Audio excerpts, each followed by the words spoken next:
So hey everybody, I know there's a lot of questions around balancing your unit. So what we're going to do is we are going to show you what it looks like when your unit is balanced or not. So right now we're looking at motor 2 versus motor 1. I've got more things on the right hand side of my unit, so motor 2 has to work harder. If I lean over this way, you'll see that yellow line goes up. It's because it's taking more power for it to keep me in that position. Versus if I lean this direction, it kind of stays in a general area, and perfectly balanced would be kind of towards the bottom there.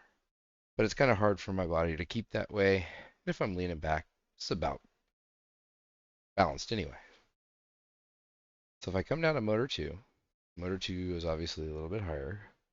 If I lean over this way, that line goes down now because it's taking less power to keep me there. But if I lean over this way, it's going to take more power to keep me there. So the general synopsis is that you should try to have this line underneath the red if you can. But if it's a little bit higher, no big deal. It's when it's all the way up there is when you're obviously out of balance. But for me, this seems okay. I don't seem to get too much heat out of my motors, but I'm also not playing for hours on end. But hopefully that gives you a better idea of what it says within SMC3.